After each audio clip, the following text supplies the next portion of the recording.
Message आ गया होगा कि रिकॉर्डिंग स्टार्ट हो गया है।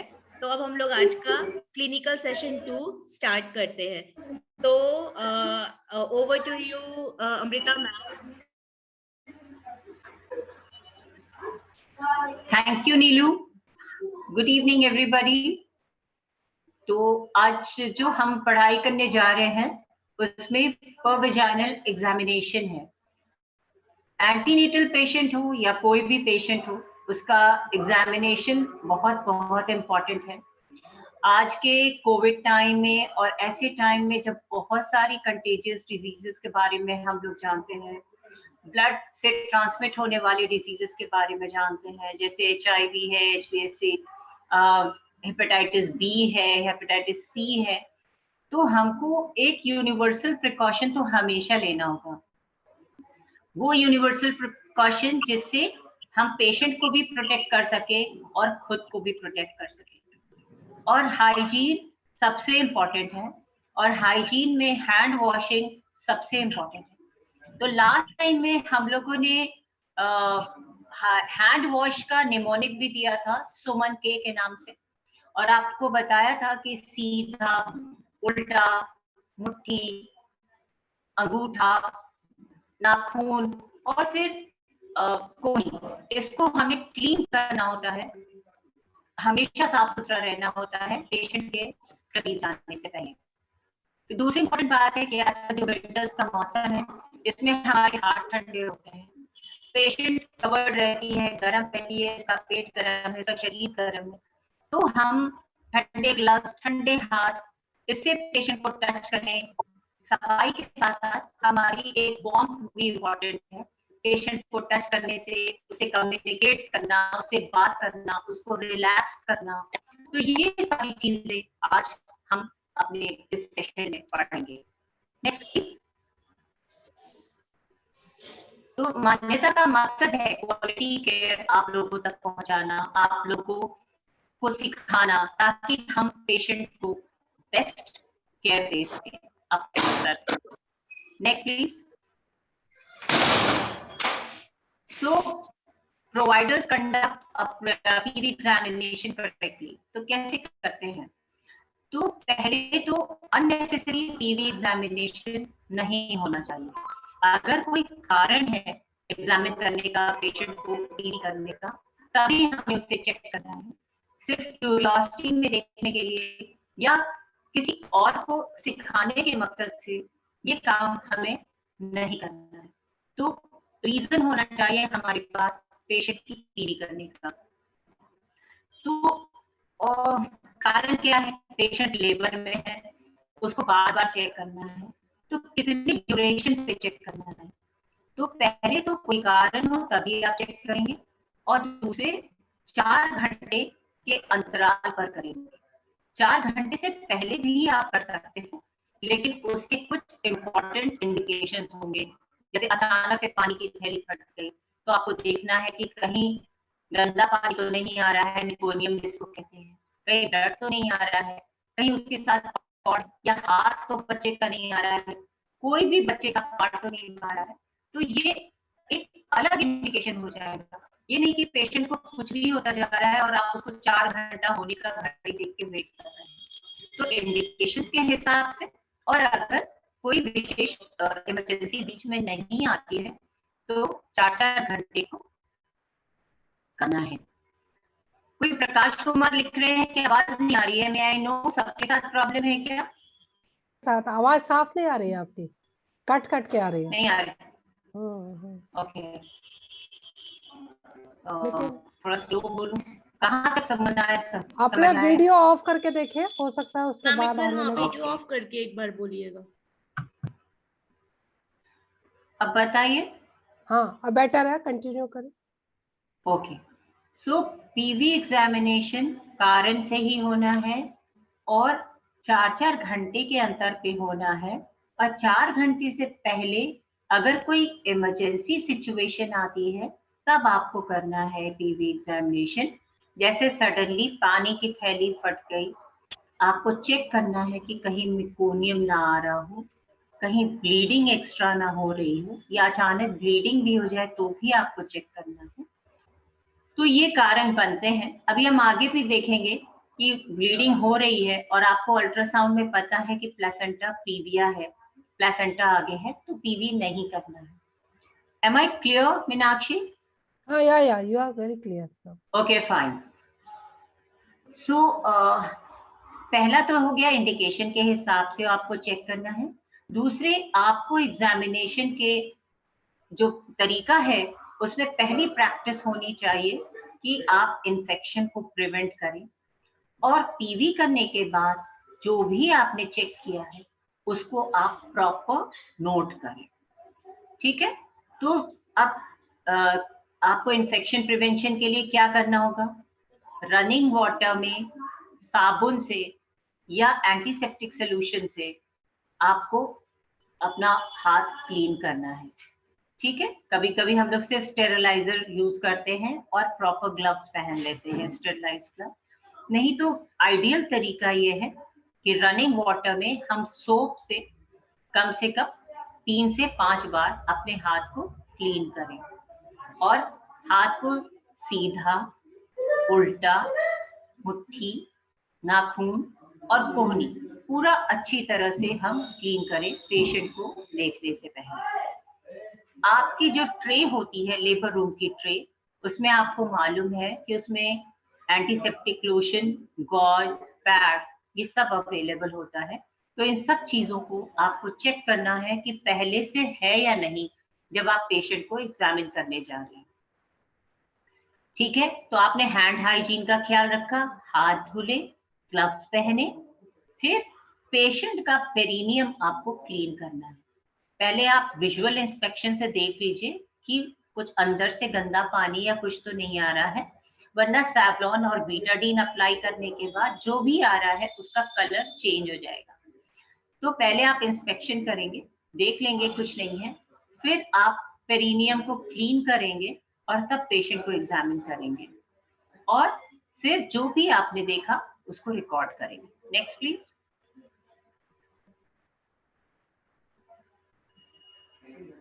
सो एक केस है आपके पास कि एक मल्टीग्रेविडा आती हैं और आपने पीवी किया सुबह 8 बजे, और उनकी जो फाइंडिंग थी, उनका ऑस जो था वो डायलेटेड था 3 सेंटीमीटर्स। तो अगला एग्जामिनेशन आप कब करेंगे? एनीबडी? चैट बॉक्स में भी लिख सकते हैं आप अपना जवाब, या अनम्यूट करके बोल सकते हैं। मैम 4 घंटे के बाद करेंगे। 4 घंटे के बाद, ओके, बट 3 सेंटीमीटर्स अच्छा फाइंडिंग है, और डिपेंड भी करेगा कि पेशेंट का पेन कैसा है, पेन कितनी तेजी से है। अगर पेशेंट को बियरिंग डाउन टाइप का पेन होने लगा, या आपको दिखने लगा कि उसका रेक्टम डायलेट हो रहा है, तो आप जल्दी भी कर सकते हैं। लेकिन हाँ, 4 घंटे बाद आप 12 बजे उसको चेक करेंगे। Next please. तो आप देख सकते हैं कि आपके पास क्या क्या सामान होना चाहिए। एक प्रॉपर किडनी ट्रे होनी चाहिए, बीटा डी सोल्यूशन होना चाहिए, किडनी ट्रे में स्टेराइल गॉज पैड होने चाहिए, और कॉटन स्वैब ये है ही, स्टेराइल ग्लव्स होने चाहिए, और एक स्पॉन्ज होल्डर, जिससे आप स्पॉन्ज को, आप देखें कॉटन स्वैब वाले जो सेक्शन है, नीलू उस पे करिए, कॉटन स्वैब वाले पे, उसमें सर्जन ने स्पॉन्ज होल्डर से स्पॉन्ज को ग्रास्प कर रखा है, और एक बीटाडीन लोशन एक कटोरी में है जिसमें वो डिप करके पेशेंट को क्लीन करने की तैयारी कर रहे हैं। ज़ाइलोकेन जेली होनी चाहिए आपके पास। कोई पेशेंट का पेरिनियम बहुत सेंसिटिव होता है, और टच करते ही पेशेंट या तो उछल जाती है या चिल्लाने लगती है। तो आप ऐसे पेशेंट्स के लिए आप पहले या तो लुब्रिकेट कर लेते हैं तो भी ठीक है, लेकिन जो पेशेंट बहुत सेंसिटिव है उनको आपको ज़ाइलोकेन जेली यूज करके एग्जामिन करना होगा। Next please.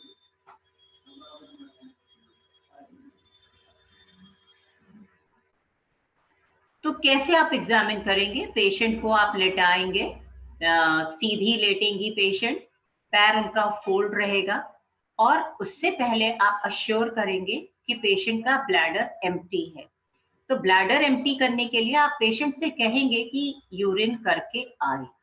लेकिन कभी कभी पेशेंट ऐसी हालत में नहीं होती हैं कि वो टॉयलेट के लिए जा सके या बैठ सके, तो आपको एक पतले K90 कैथेटर से ब्लैडर को एम्प्टी करना होगा।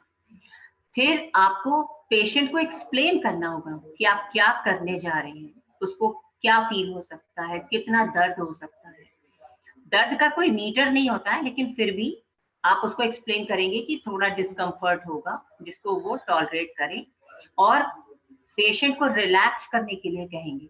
रिलैक्स करने में पेशेंट को अगर आप कहेंगे कि फूंको, फूंकना समझते हैं ना आप लोग, कि जैसे बांसुरी में आप करते हैं या स्ट्रॉ में आप फूंकते हैं, तो अगर आप फूंकने के लिए पेशेंट को कहेंगे तो उसकी पेल्विक मसल्स रिलैक्स करती हैं, पेशेंट भी रिलैक्स फील करती है और उसको तकलीफ कम होती है और वो कोऑपरेट करती है एग्जामिन करती है। आपके इक्विपमेंट सारे स्टेराइल होने चाहिए और पेशेंट को प्राइवेसी होनी चाहिए। ये नहीं कि पेशेंट के अटेंडेंट्स खड़े हैं, फीमेल अटेंडेंट्स ही सही, पर पेशेंट कंफर्टेबल नहीं होगी अगर आप उसको सबके सामने एक्सपोज कर देंगे। आपका लेबर रूम, लास्ट टाइम भी हम लोग ने बताया था कि लेबर रूम का दरवाजा एकदम सामने नहीं खुलना चाहिए जहां पेशेंट लेटी है, थोड़ा साइड में होना चाहिए। तो प्राइवेसी बहुत इंपॉर्टेंट है, नहीं तो कर्टन होना चाहिए और तब आप पेशेंट को एग्जामिन करेंगे। हाथ साफ होने चाहिए, ग्लव्स दोनों हाथ में पहनना है। बहुत खराब प्रैक्टिस है, बहुत सारे लोग एक हाथ में ग्लव्स पहनते हैं जिससे एग्जामिन करना है, राइट हैंड या लेफ्ट हैंडर अगर वो है तो लेफ्ट हैंड, लेकिन हमेशा दोनों हाथ में ग्लव्स पहनना है। वल्वा को क्लीन करना है एंटीसेप्टिक लोशन से और अपनी दोनों फिंगर्स को लुब्रिकेट करना है। पेशेंट की बॉडी अगर सेंसिटिव है तो ज़ाइलोकेन जेली लेना है और आपको पेशेंट को पीवी करना है।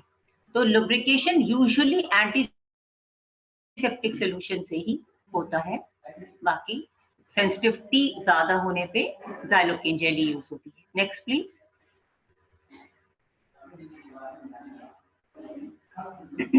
तो ये आपकी जो लुब्रिकेटेड फिंगर्स होंगी, ये आपको वेजाइना में इंसर्ट करना है और सर्विक्स को फील करने की कोशिश करना है। कभी कभी सर्विक्स नहीं फील होती है, क्यों? क्योंकि वो पूरी तरह से इफेस्ड होती है और बच्चे का जो प्रेजेंटिंग पार्ट है, यानी जो हिस्सा सबसे पहले नीचे आ रहा है, वो फील होने लगता है।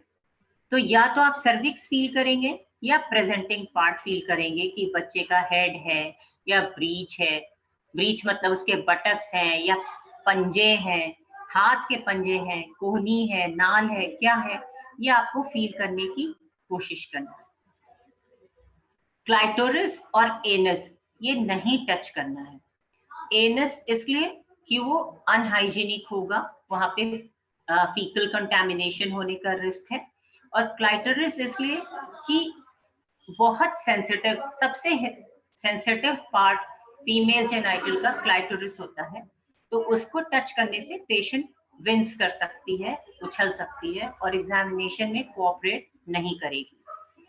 फिर उसके बाद अगर आप सर्विक्स फील कर पा रहे हैं तो आपको सर्विक्स का डायलेटेशन देखना है सर्विक्स थिक है, थिन है, और बच्चे का कौन सा पार्ट प्रेजेंट कर रहा है, कौन सा हिस्सा आपको महसूस हो रहा है सबसे पहले, और मेम्ब्रेन कैसी है, मतलब जो पानी की थैली होती है, जो एमनियोटिक मेम्ब्रेन होती है, वो इंटैक्ट है या नहीं, यानी कुछ चिकनापन फील हो रहा है या सीधे आप प्रेजेंटिंग पार्ट को या हेड को, ब्रीच को, फुट को सीधे फील कर पा रहे हैं। तो ये आपको विद प्रैक्टिस आएगा। मेम्ब्रेन प्रेजेंट या एब्सेंट कभी कभी बहुत ट्रिकी होता है, ब्रीच खूब जोर से बल्ज कर रहा होता है पेन में, तो भी लोगों को नहीं समझ में आता, वो मेम्ब्रेन प्रेजेंट समझते हैं और मेम्ब्रेन एब्सेंट होती है और बटक्स फील हो रहे हैं। तो ये सब आपको समय के साथ लर्न करना होगा। और एक बार आपने फिंगर इंसर्ट किया विजाइना में, तो आपको सब चीज दिमाग में रख के देखना है कि मुझे क्या क्या एग्जामिन करना है, और एक बार में एग्जामिन करके ही आप बाहर आएंगे। ये नहीं कि अरे हमने तो ये देखा ही नहीं कि मेम्ब्रेन है कि नहीं, फिर पीवी किया, ये बिल्कुल नहीं करना है। Complete examination right from the cervix to the presenting part and the membranes सब कुछ आप देख के ही अपने एग्जामिनेशन को कंप्लीट करेंगे। फिर बाहर आने के बाद ग्लव्स जरूर चेक करने चाहिए।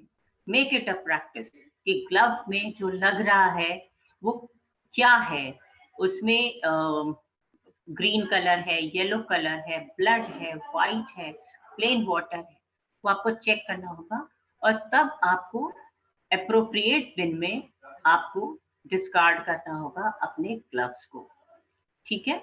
और पीवी फाइंडिंग जो भी आपकी थी उसको आपको एक पेपर पे या आपकी जो पेशेंट की फाइल है उस पे नोट करना होगा। Next please.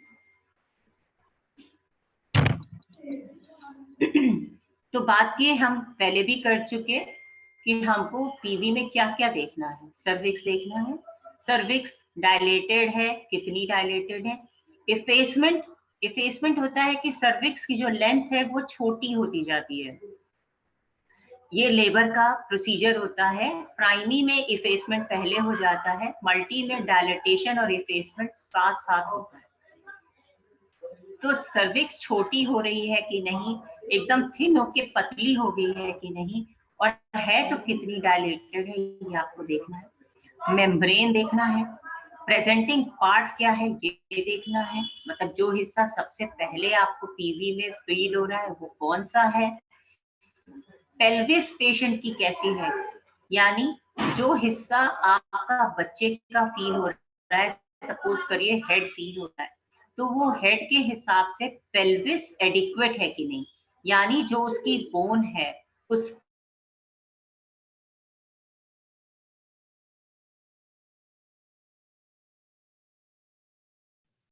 Amrita ma'am,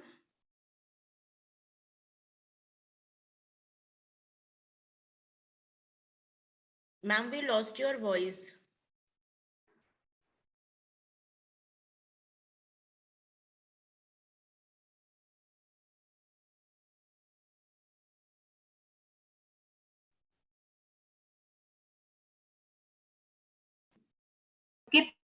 ma'am actually we lost your voice. से बेबी ठीक से पास हो सकता है कि नहीं, ये भी आपको देखना है।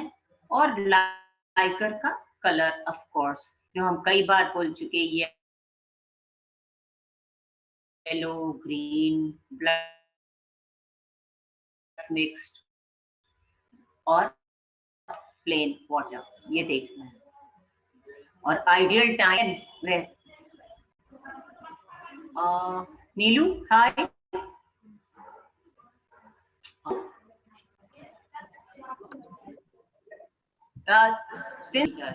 अमृता जी अपना वीडियो ऑफ कर दीजिए, मैम तो आवाज आपका ना फिर वॉइस डिस्टर्बेंस आ रहा है। ब्रेक हो रहा है।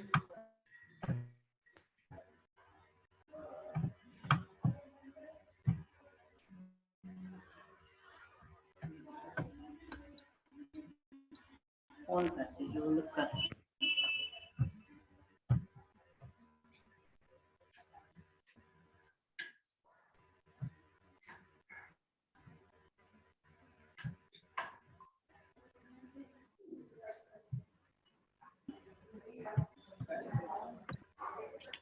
हेलो रिया, मैं घर से कनेक्ट करती हूँ, हॉस्पिटल में नेटवर्क आज बहुत वीक है, तो डॉक्टर मीनाक्षी और डॉक्टर किरण अपना ले लें, मैं एंड में ज्वाइन कर लूंगी। ओके, अगर कर सकते हैं कोई तो कर लो, वट एवर सूट्स यू। हाँ तो जरा सा ही बचा है, कुछ है नहीं है। तो आवाज आ रही है, अब आवाज आ रही है तुम्हारी? हाँ मैम, पता नहीं बीच बीच में क्या हो रहा है, या हॉस्पिटल में थोड़ा network issues.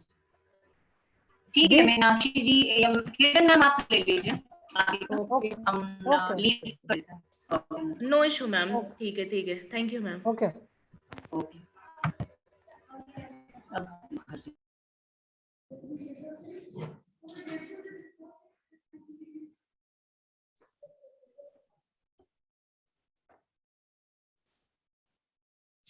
Thank you Amrita. Hello मैं कंटिन्यू नील। मैडम, आपका भी डिस्टरबेंस आ रहा मैम है आपका भी डिस्टरबेंस हो रहा है लग रहा है। आज। There is something wrong today. Exactly. Actually, the agree. same thing I'm facing also with this network. Kiran ma'am, would you like to continue with this PV examination from here where Dr. Amrita ma'am left? Yeah. Okay, Yeah, I ma'am, can. please. I Please, please. can. Okay, ma'am. Okay. So, good evening, everybody. And now I'm continuing after that. Madam Got to अपना check. अपना video of कर दीजिए, फिर उसके बाद continue करिए. कर दिया है. हाँ, आप करिए. अब क्लियर है? हाँ, yes yes, better. Okay okay. तो हम लोग पीवी एग्जामिनेशन जब कर रहे हैं, अभी तक आपको डॉक्टर अमृता ने बताया कि कैसे करते हैं, लेकिन पीवी करने में हमें क्या क्या देखना है, क्या जानना है, और क्या कब हमें अलर्ट हो जाना है कि क्या बात हो गई है कि अब हमें अलर्ट हो जाना है, हमें अपने डॉक्टर को इन्फॉर्म करना है तुरंत. तो सबसे पहले तो जब पीवी करते हैं हम लोग तो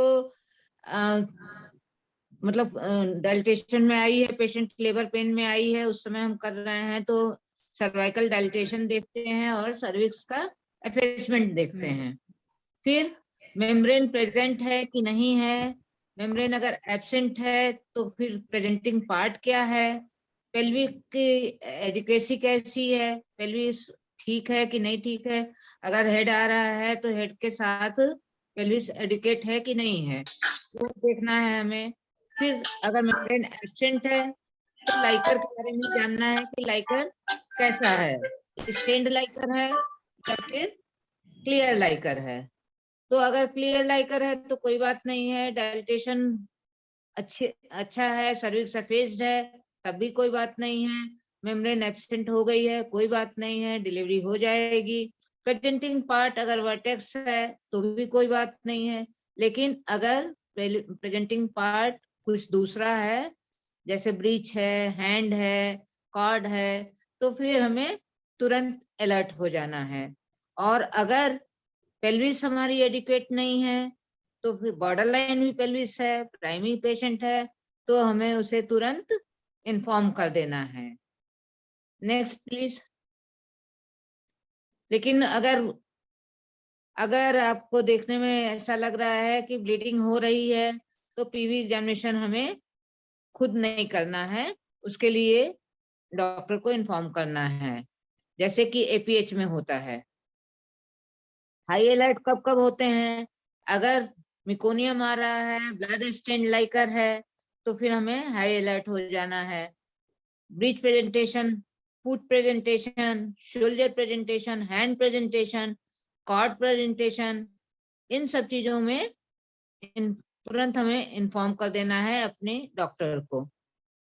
सर्वाइकल डाइलेटेशन अगर प्रोग्रेस नहीं हो रहा है, प्रेजेंटिंग पार्ट का डिसेंट नहीं हो रहा है, तो फिर और अच्छे कंट्रैक्शंस भी आ रहे हैं तो हमें उसे अलर्ट हो जाना है.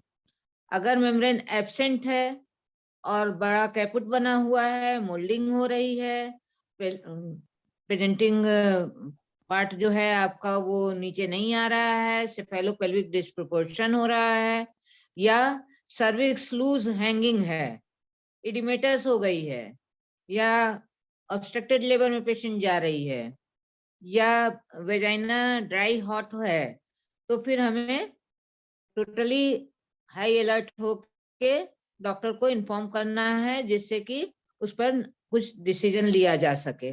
Next please.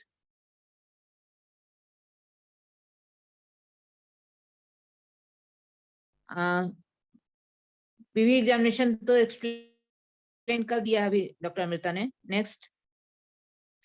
की मैसेजेस क्या हैं कि हमेशा कंसेंट के बिना कभी भी पेशेंट को आप लेटाएंगे नहीं, उसका कोई काम नहीं करेंगे. कोई भी प्रोसीजर करने से पहले पेशेंट को कंसेंट लेना बहुत जरूरी है, वो भी इन्फॉर्म्ड कंसेंट. ब्लैडर हमेशा खाली करना जरूरी है, तभी आप पीवी करेंगे. या तो पेशेंट खुद करके आए यूरिन, या आपको कैथेटराइज करना पड़े. पीवी करने से पहले हैंड वॉशिंग, दोनों हाथ में रब करके अच्छी तरह से, तब एक हाथ पेट पर रखना है और दूसरे हाथ से आपको पीवी करना है. इस बीच में आपको आपको पेशेंट से, मदर से बराबर बातचीत करते रहना चाहिए, जिससे कि वो कंफर्टेबल फील करे। स्टेराइल ग्लव्स दोनों हाथ में पहनना है। ऐसा नहीं है कि जैसा वही बताया डॉक्टर अमृता ने कि आप अक्सर होता है कि एक हाथ में पहन के पीवी कर लिया जाता है और दूसरा हाथ एब्डोमेन पे ऐसे ही रखा जाता है। नहीं, दोनों हाथ में आपको स्टेराइल ग्लव्स पहनना है और एक स्वाब एक बार में यूज करना है, बार बार उसी स्वाब को नहीं यूज करना है। Once the finger has been inserted, check all the findings at one go. Don't reinsert. एक ही बार में आपको पीवी जब आप कर रहे हैं तभी आपको सब चीज देख लेना है। सर्विक्स का डाइलेटेशन देख लेना है, उसका प्रेजेंटेशन देख लेना है और मेम्ब्रेन की स्थिति देख लेनी है, पेल्विस का मेजरमेंट कर लेना है। सब चीज देख के आप तब हाथ बाहर निकालेंगे। ये नहीं है कि एक बार आपने सर्वाइकल डाइलेटेशन देख लिया फिर दोबारा आप उसमें हाथ डाल के पीवी कर रहे हैं सेफेलोपेल्विक डिस्प्रोपोर्शन देखने के लिए, पेल्विस एडिक्वेसी के लिए, और फिर आप देख रहे हैं कि मेम्ब्रेन है कि नहीं है। तो इस तरह से आपने कई बार हाथ डाला नहीं, तो पेशेंट को पेन भी होगा और इन्फेक्शन भी होगा।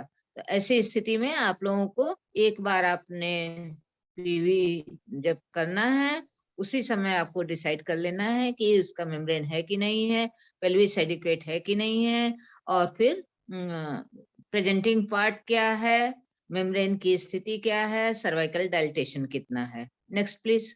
मैम अनीता तो साहू यही ने सारे की हैंड रेज मैसेजेस किया हैं है। जो आपको याद रखना है। मैम हाँ अनीता साहू ने बताइए। हैंड रेज किया है। अनीता जी आप अनम्यूट होके प्लीज अपने सवाल करिए। हमने आपको अनम्यूट होने का रिक्वेस्ट भी भेजा है। अनीता साहू जी शायद गलती से हो गया होगा, लगता है उन्होंने हैंड डाउन भी कर दिया। Okay will continue. Okay ma'am. Okay, तो नाउ ये आपके पीवी एग्जामिनेशन के की मैसेजेस थे जो आप लोगों को शॉर्ट में कंफर्म किया गया। Next slide please. अब हम लोग आते हैं कि कैसे हम लोग रिस्पेक्टफुल एंड सपोर्टिव केयर देंगे मदर को, जिससे कि मदर अच्छी तरह से फुल कॉन्फिडेंस के साथ आपके लेबर रूम में आए और उसकी डिलीवरी अच्छी तरह से हो, जिससे कि वो बेटर महसूस करे। Next please.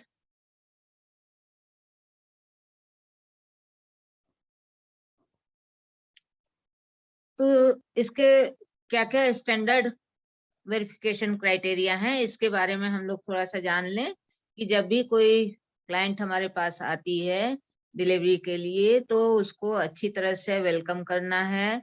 मतलब उसे लगे कि हम एक बहुत अच्छे एनवायरनमेंट में आए हैं, यहाँ पर सिस्टर हमारी बहुत अच्छी हैं, हमारा बहुत केयर करेंगी और हमें कोई परेशानी नहीं होने पाएगी। उसके साथ एक कोई बर्थ कंपेनियन को भी लेना है, जिससे कि वो कॉन्फिडेंट फील करती रहे। पेशेंट को और उसके अटेंडेंट को, दोनों को हम लोगों को बहुत रिस्पेक्टफुली और कार्डियली सपोर्ट करना है, जिससे कि वो इंश्योर हो सके कि हमारा प्राइवेसी और कॉन्फिडेंशियलिटी सब मेंटेन रहेगा और लेबर रूम में कोई स्टाफ इल बिहेव नहीं करेंगी, सब लोग उससे अच्छी तरह से रिस्पेक्टफुल बात करेंगी और डिलीवरी कराएंगी। फिर जो हमारी अटेंडेंट है उनको, जो बर्थ कंपेनियन है उनको सारी डेंजर साइन के बारे में बताना है और कोशिश करनी है कि वो भी उतनी जानकारी रखती हों कि उन्हें कब हाई अलर्ट उन्हें हो जाना है, कब उन्हें आकर आपको इन्फॉर्म करना है कि क्लाइंट को ये परेशानी हो रही है तो हम उसको देखने चलें। इसलिए डेंजर साइन के बारे में हमें बर्थ कंपेनियन को भी बताना है। Next please. Next slide. Yes, तो हम ये देखिए कि इसमें हमने बताया है कि अगर अच्छी तरह से एनाल्जेसिया और एनेस्थीसिया लेबर के समय इस्तेमाल होता है, प्रोलॉन्ग लेबर में एपिजोटमी लगाई जाए, अगर सिजेरियन सेक्शन कर दिया जाए, prolong hospital stay for newborn रखा जाए, मतलब इन सब चीजों से हम बहुत से परेशानियों से बच सकते हैं। और जैसा कि इसमें दिखाया है कि 21% रिडक्शन होता है, एपिजोटमी लगाने से 95% रिडक्शन हो जाता है, और 44% हो जाता है, सिजेरियन सेक्शन करने से 20% रिडक्शन। तो इस तरह से अगर हम स्पेशल केयर करते हैं, नॉर्मल डिलीवरी कराते हैं तो भी ठीक है, लेकिन नॉर्मल डिलीवरी में जरूरत पड़ने पर हम इन सब चीजों का इस्तेमाल करते हैं, या बच्चे को अच्छी तरह से देखते हैं, केयर करते हैं, बच्चे का न्यूबॉर्न सेप्सिस से बचाते हैं, और पेशेंट को टेंशन और एंजाइटी से बचाते हैं, पोस्टमार्टम डिप्रेशन से बचाते हैं। तो फिर हम ये देखते हैं कि हमारी क्लाइंट बहुत ही संतुष्ट है, इसलिए हमें उसको रिस्पेक्टफुल और सपोर्टिव केयर देना है। Next please.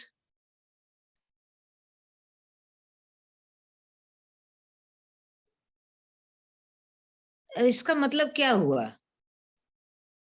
जो रिस्पेक्टफुल मदर केयर हम देते हैं उसका मतलब क्या हुआ? कोई भी क्लाइंट को किसी भी तरह से कोई हार्म फिजिकली नहीं पहुंचाएगा। जैसे कि डिलीवरी के समय अक्सर होता है कि जोर लगाओ, जल्दी हो जाएगा, जल्दी हो जाएगा। तो इस तरह से नहीं, हमको उसे अच्छी तरह से सपोर्ट करके तब करानी है डिलीवरी। ये सारी चीजें हर प्रेग्नेंट वुमेन का राइट है, उस राइट को हमें फॉलो करना है और मेंटेन करना है। कोई पेशेंट को फोर्स नहीं करेगा कि इस तरह से आपको करना चाहिए, इस तरह से नहीं करना चाहिए, जो कि उसके नॉलेज में ना हो। क्लाइंट के नॉलेज में भी होना चाहिए और उसका कंसेंट भी होना चाहिए। कोई पेशेंट को एक्सपोज नहीं करेगा और उसके पर्सनल इंफॉर्मेशन को भी किसी दूसरे से शेयर नहीं करेगा। ये भी कॉन्फिडेंशियलिटी क्लाइंट की राइट में आता है। किसी तरह से क्लाइंट को ह्यूमिलिएट नहीं करना है, ना वर्बली और ना फिजिकली। कभी कोई एब्यूज नहीं करना है, अरे ये तो बहुत ऐसी है वैसी है, इस तरह से बात नहीं करनी है उसे, और उसको अच्छी तरह से सपोर्ट करके उसकी डिलीवरी करानी है। तो ये जब तक कि हम उसके डिग्निटी को मेंटेन नहीं करेंगे, उसको रिस्पेक्टफुल केयर नहीं करेंगे, तब तक वो आपका कॉन्फिडेंस नहीं जीत पाएगी। Next please. ये सारे वुमेन्स के राइट्स हैं जिनको फॉलो करना हम लोगों के लिए बहुत जरूरी है, कि किसी तरह का डिस्क्रिमिनेशन नहीं करना है because something they don't like about you, और किसी तरह से उसको मैटरनिटी केयर जो उसकी नीड है वो हेल्थ केयर उसको मिलना ही चाहिए। क्लाइंट को आप किस जबरदस्ती नहीं रोक सकते हैं बिना उसके परमिशन के, और बिना किसी लीगल अथॉरिटी के अटेंडेंट बेबी को भी आप नहीं रोक सकती हैं। Next please. ये रिस्पेक्टफुल मैटरनिटी केयर में देखिए आ गया ना, डिग्निफाइड केयर करेंगे क्लाइंट के लिए, उसको भी अच्छा लगे और आप भी अच्छी तरह से उससे बिहेव करें और बातचीत करें। कंसेंटेंट केयर मतलब कोई भी काम आप कर रही हैं उसके साथ, जैसे पीवी एग्जामिनेशन किया आपने अपने लेबर रूम में उसको लिटाया है, आप उसकी डिलीवरी करा रही हैं, किसी तरह से उसकी और परेशानी हो रही है, तो उसको कंसेंट लेना जरूरी है। फिर प्राइवेसी, तो हमेशा लेबर रूम में जब आपकी क्लाइंट रहती है तो उसको प्राइवेसी मेंटेन होना चाहिए। मतलब एक टेबल के बगल में कर्टेन होना चाहिए, तो फिर दूसरा टेबल होना चाहिए, जिससे कि उसको सेफ्टी महसूस हो और उसको लगे कि हाँ भाई हमारा केयर ठीक से हो रहा है और हमें कॉन्फिडेंशियलिटी के साथ डिलीवरी होगी।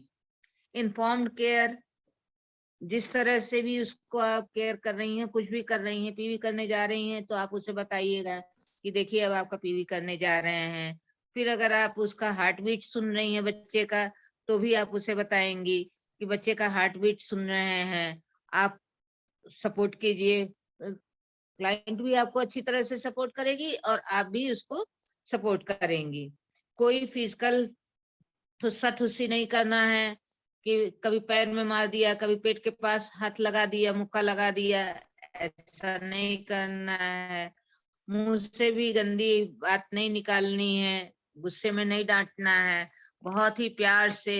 देखिए अभी मैं केरला गई थी, केरला में मैंने देखा था कि वहाँ के स्टाफ नर्सेस इतने प्यार से पेशेंट से बात करती थी, इतने प्यार से अटेंडेंट से डील करती थी कि उन लोगों को लगता था कि जैसे उनके घर की बेटी है, अपनी बेटी है जिसको कि वो डिलीवर कराने आई हैं।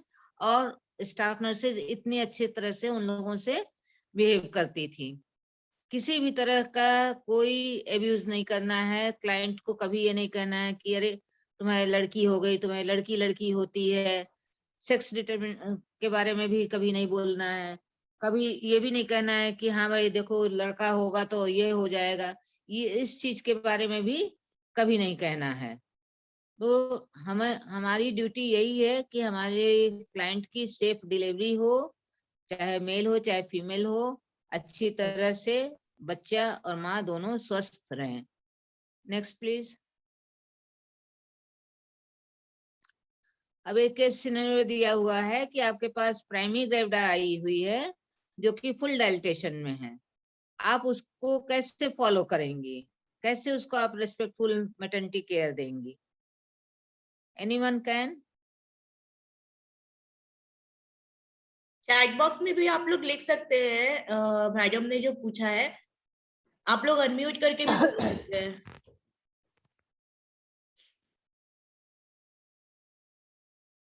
सवाल समझ में आया ना सबको? मैम ने एक केस सिनेरियो बताया है, प्राइमरी ग्रेविडा माँ है जिसका fully dilation, cervical dilation full है, माने 10 सेंटीमीटर है, आपके लेबर रूम में आई है, तो आप उनको कैसे रिस्पेक्टफुल मैटरनिटी केयर दे रहे, क्या करेंगे? आपके यहाँ तो आते सब लोग, हम लोग सबके यहाँ सारे हॉस्पिटल्स में डिलीवरीज होती है, क्या करते हैं?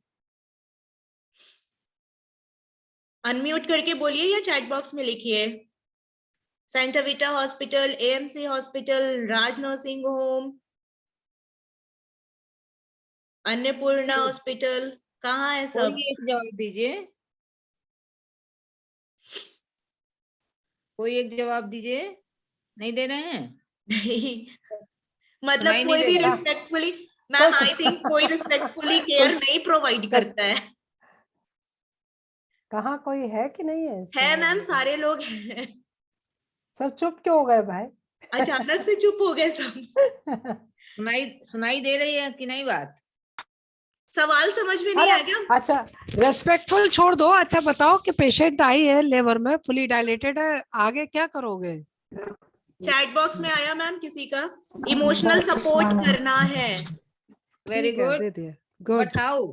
जी मैम, पेशेंट को सपोर्ट करेंगे, बोलेंगे उसको डिलीवरी वो बच्चा हो जाएगा तो थोड़ा सपोर्ट करो और थोड़ा समझाएंगे। और नेक्स्ट हाँ। कोई और? मैम और हाँ बोलो बोलो, कौन बोला? मैम जो पेशेंट का स्ट्रेस होगा स्ट्रेस लेवल उसे कम करेंगे। Very good. कैसे? और पेशेंट को जो भी हॉस्पिटल केयर है उसे कम करने की कोशिश करेंगे। और और मैम उनके साथ के अटेंडेंट को ये किसने भेजा? मैम डॉक्टर सकीना ने। उन्हें भी समझाएंगे कि वो लोग वैसे ही परेशान रहेंगे, उन्हें हम समझाएंगे कि पेशेंट सही है, मतलब उन्हें उनके साथ। Very good. Next doctor Sakina ने डाला है कि उसके अटेंडेंट को साथ में रखेंगे। साथ में रखेंगे और उनके अटेंडर को समझाएंगे कि कोई भी ऐसा कोई लक्षण आए, ब्लीडिंग हो या कुछ भी, तो वो भी हमारा सपोर्ट करे, तो समझा करके रखेंगे। नहीं अभी तो ब्लीडिंग की तो कोई बात ही नहीं है, अभी तो पेशेंट लेबर रूम में उनके लेबर रूम में एक ही लोग को रखेंगे, वो भी उनको भी नहीं रखेंगे। अगर पेशेंट बहुत जिद कर रही है तब एक लोग को रखेंगे। नहीं जिद करे नहीं, इट्स कंपलसरी, आपको एक अटेंडेंट को रखना हाँ। है और प्रेफरेबली उसके हस्बैंड को रखना है यदि Yes, sir. तैयार हो तो। और यदि हस्बैंड नहीं तैयार है या पेशेंट नहीं कंफर्टेबल है तो उसके कोई नियर एंड डियर किसी को, उसकी सिस्टर है, माँ है, सास है, नंद है, जो भी जिससे वो अटैच्ड है, जिसको वो चाहे पेशेंट, उसको आप अंदर रखना ही है एक अटेंडेंट को। चैट बॉक्स में चलिए। मैम लिखा है किसी ने, पेशेंट को भी समझाएंगे और अटेंडेंट को भी समझाएंगे सारी बातें। Very good. तो जब आपके पास लिवर पेशेंट आती है, फुल डायलिटेशन है, तो पेशेंट समझ लीजिए प्राइमरी ग्रेविडा है, तो इस समय तो वो बहुत डरी हुई है, पहली बार उसकी डिलीवरी होने जा रही है, आपके हॉस्पिटल में आई है, आपको देख रही है, चारों तरफ हॉस्पिटल का एनवायरनमेंट देख रही है, तो उसको बहुत डर लग रहा है। तो आप उसको अगर इतना इमोशनल सपोर्ट देंगी कि भाई देखो हम लोग तुम्हारे साथ हैं, तुम्हें मैडम आप कोई अपना वीडियो ऑफ कर परेशानी दीजिए। नहीं मैडम होने पाएगी, मैडम डिलीवरी वीडियो होगी ऑफ कर दीजिए। तुम्हारी, अच्छा सा बच्चा होगा। ओ हाँ, है। ठीक है, अब साफ आ रही हाँ है मैम अब साफ आ रहा है। I think video okay. Audio on थोड़ा सा करके, वीडियो हाँ ज्यादा ले लेता होगा नेट। हाँ कुछ हाँ हाँ। गड़बड़ है आज। तो पेशेंट जो प्राइमरी ग्रेविडा आई है, क्योंकि उसका पहला बच्चा होने वाला है, तो हॉस्पिटल का एटमॉस्फेयर देख के उसको बहुत डर लग रहा है इस समय। तो वो सब तरफ देख रही है, कहीं इंस्ट्रूमेंट देख रही है, कहीं कुछ देख रही है, तो कहीं कोई मेल मेंबर भी घूम रहे हैं, तो उसको बहुत परेशानी हो रही है। तो सबसे पहले तो हम पेशेंट को ही बहुत अच्छी तरह से बिहेव करके उसको समझाएंगे कि देखो तुम्हारा सब डिलीवरी होने वाला है, सुंदर सा बच्चा होगा तुम्हारा, तुम घबराओ नहीं, हम लोग तुम्हारे साथ हैं, मैडम भी हैं यहाँ पर, मैडम भी रहेंगी तुम्हारे साथ। देखो 9 महीने तक तुम बराबर, तुमने चेकअप कराया है, तुम्हारे सारे रिपोर्ट सही है, बच्चे की पोजीशन जो कुछ भी है वो उसको भी बताओगी, घर वालों को भी बताओगी और पेशेंट को भी बताओगी कि ये है, इतनी देर में देखो अब तो तुम्हारा समय पूरा हो गया है, अब जल्दी से जल्दी तुम्हारी डिलीवरी भी हो जाएगी, तो परेशान ना हो, हम लोग सब लोग हैं और सब बहुत अच्छी तरह से तुम्हारी डिलीवरी हो जाएगी। नंबर 1। नंबर 2, देखो तुम्हारे साथ हम तुम्हारे घर के एक मेंबर को भी अंदर रखेंगे, जिनको तुम कहो उनको हम अंदर रखेंगे, बशर्ते कि वो अच्छी तरह से सब कुछ समझ सकें तुम्हारी परेशानी को और देख सकें। हम उनको भी सारी बातें बता रहे हैं। अगर हस्बैंड है साथ में, हस्बैंड रह सकता है, तो हस्बैंड को भी हम लोग अलाउ करते हैं कि हस्बैंड भी अंदर रह सकते हैं और वो सब तुमको ढाढ़स बताएंगे, तुम्हें सपोर्ट करेंगे। नहीं तो अगर तुम्हारे साथ कोई लेडी है, बहन है, तुम्हारी माँ है, सास है, या कोई और भी है जो कि तुम्हारे साथ अच्छी तरह से समझ सकता है, तुमको सपोर्ट कर सकता है, या जिसके, ऐसी औरत होनी चाहिए जो जिसके कि खुद के बच्चे हो चुके हों, तो ऐसी औरतें ज्यादा सपोर्ट कर सकती हैं डिलीवरी के समय, तो उनको भी हम लोग उतने ही रिस्पेक्ट से बात करेंगे और उनको भी सारी वस्तु स्थिति उस समय की पेशेंट के बारे में उनको बताएंगे और उनसे भी कहेंगे कि आप पेशेंट के पास तो रहिए, हम लोगों को डिस्टर्ब ना कीजिएगा, लेकिन आपको जो भी परेशानी लगे पेशेंट को सपोर्ट कीजिएगा, बीच में चाय पानी कुछ पिलाने की जरूरत पड़े तो चाय पानी आप पिलाएंगी।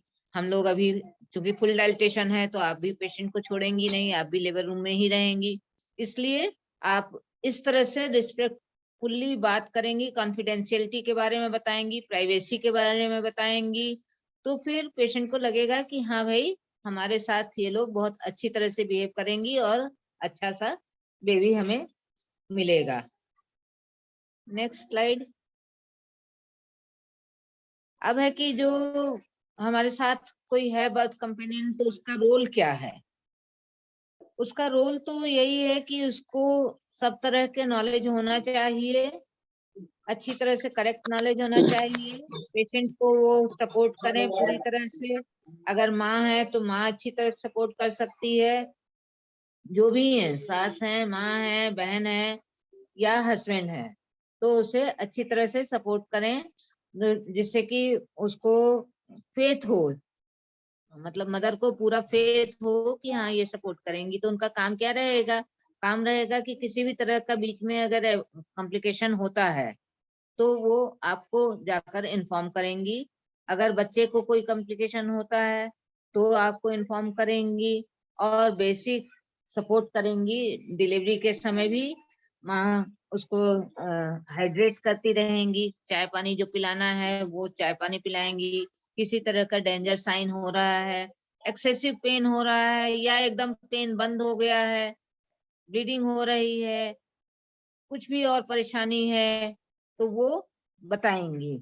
और अगर डिलीवरी हो गई है तो बच्चे को किस तरह से फीड कराना है, बच्चे को किस तरह से कवर करके रखना है, किस तरह से उसको, बच्चे में कोई कॉम्प्लिकेशन होता है, फीवर होता है, नाभि से खून निकलने लगता है, या दूध नहीं पी रहा है बच्चा, या ठंडा हो गया है, तो इन सब चीजों के बारे में अटेंडेंट को मालूम होना चाहिए कि हमें किस समय किस परिस्थिति में तुरंत इन्फॉर्म करना है।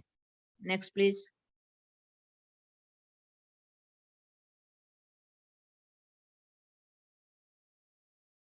अटेंडेंट ऐसी होनी चाहिए, अगर लेडी अटेंडेंट है जिसने कि पहले कभी बच्चा जिसके हो चुका है तो उसको ज्यादा एक्सपीरियंस रहता है, इसलिए हम लोग ऐसे अटेंडेंट को भी ज्यादा मतलब इन्वॉल्व करते हैं कि आके वो सपोर्ट करें।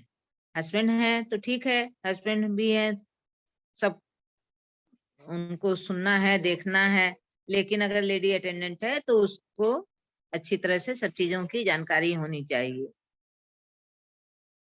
लेकिन अब उसके भी कुछ नियम होते हैं। लेडी अटेंडेंट को अपना पर्सनल हाइजीन मेंटेन करना है, उसको कोई पहले से कम्युनिकेबल डिजीजेज ना रहा हो, या वो लेडी अटेंडेंट आपके और किसी काम में जबरदस्ती इंटरफेयर ना करें कि नहीं सिस्टर ऐसा कर दीजिए, नहीं सिस्टर वैसा कर दीजिए, वो ऐसी भी नहीं होनी चाहिए। नेक्स्ट, और जो आपकी मदर है, जो पेशेंट है, वो जिसको कहती है उसको हमें साथ में रखना है। इनका काम क्या क्या है? Comforts and reassurance the mother, मतलब माँ को अच्छी तरह से सपोर्ट करना कि हाँ भाई ठीक है, दर्द होता है, हो जाएगा बच्चा, बर्दाश्त करो। एनकरेज करना है डीप ब्रेथ लेने के लिए, बीच बीच में जब बिटवीन पुश है तो उसको डीप ब्रेथ लेने के लिए एनकरेज करेंगी, हेल्प करेंगी कंफर्टेबली पोजीशन बनाने के लिए और बीच बीच में पोजीशन चेंज करने के लिए। encourages her to walk around between contractions, अगर बीच में अभी पूरा डायलिटेशन अच्छी तरह से नहीं हुआ है, कंट्रैक्शंस आ रहे हैं, तो उस बीच में थोड़ा सा वॉक करने के लिए भी सकेंगी। हाइड्रेशन मेंटेन करेंगी, चाहे फ्लूइड से, दूध, चाय है, पानी है, जो चीज भी देना है, फ्रूट जूस है वो से। और बीच बीच में उसे टॉयलेट जाने के लिए इनकरेज करेंगी और इन्फॉर्म है जिस तरह से लेबर का प्रोग्रेस हो रहा है वो बीच बीच में अटेंडेंट भी अपनी पेशेंट रहेंगी। फिर न्यू बॉर्न के केयर में जैसे बताया हमने, वार्म रखना है, कैसे इन्फेक्शन से बचाना है, इन सब चीजों के बारे में बर्थ कंपेनियन को जानकारी होनी चाहिए और ये सब काम वो करेंगी। Next please.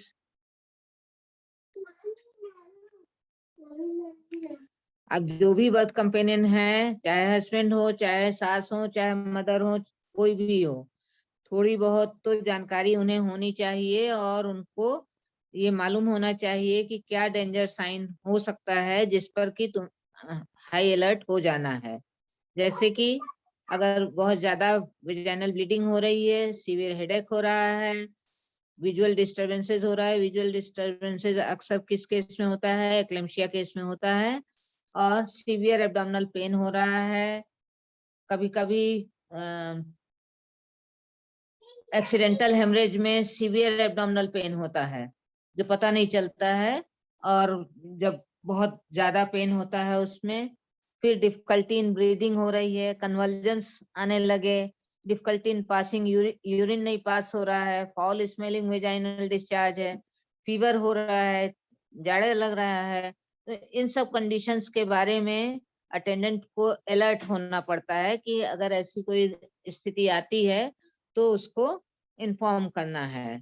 तो ये सारे डेंजर साइन उनको मालूम होना चाहिए। ऐसा नहीं है कि वेजाइनल ब्लीडिंग हो रही है तो अटेंडेंट कहें अरे भाई तो हम लोगों को भी हुआ था, होता रहता है।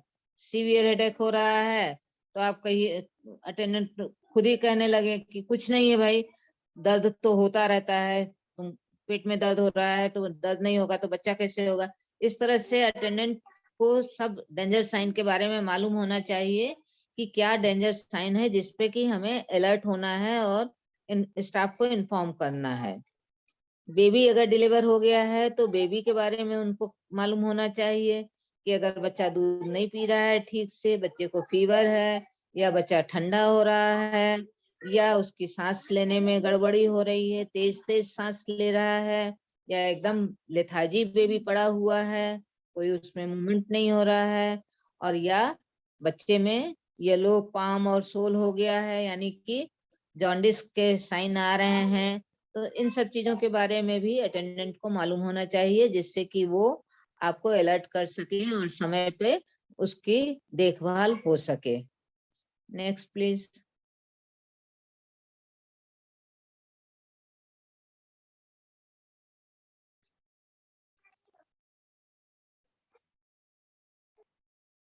और भी क्या मालूम होना चाहिए पेशेंट को?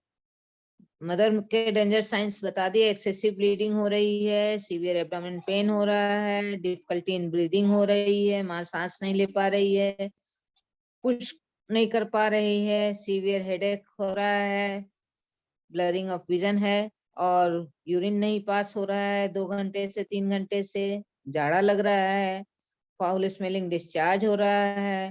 तो इन सब चीजों में उसको अलर्ट रहना है और इन्फॉर्म करना है। फिर काउंसलिंग करनी है, support to cope up with labour pains. बच्चे के बारे में है, अगर डेंजर साइंस बच्चे के मालूम है अटेंडेंट को, दूध नहीं पी पा रहा है बच्चा, फीवर है, कोल्ड है, फीडिंग बंद कर दिया है उसने, या एक्टिविटी उसकी कम हो गई है, लेथार्जी हो गया है बच्चा, पूरा बॉडी येलो हो रहा है, तो ऐसे में उसको काउंसलिंग करना है, लेबर पेन्स को कोप अप करने के लिए सपोर्ट करना है, बच्चे को कोई बात नहीं देना है, कोई घुट्टी उट्टी नहीं पिलानी है बच्चे को, है, और आधे घंटे 1 घंटे के अंदर ब्रेस्ट फीडिंग स्टार्ट करा देना है और उसको सपोर्ट करना है दूध पिलाने के लिए। बच्चे को अच्छी तरह से रैप कर देना है या केएमसी केयर देना है। Next please.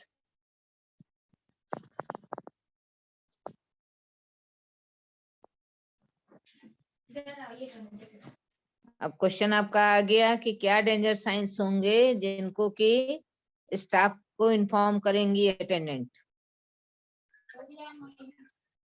जवाब दीजिए।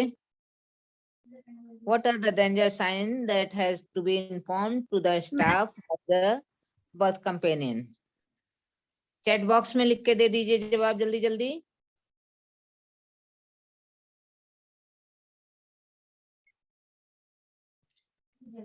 मैम हम लोग आगे बढ़ते हैं, आप लोग आंसर चैट बॉक्स में और व्हाट्सएप ग्रुप में भेज दीजिएगा, मैम उसमें से देख के आप लोग को बता देंगे, ठीक है, क्योंकि हमारे पास टाइम शॉर्टेज है, तो हम लोग आगे बढ़ते हैं।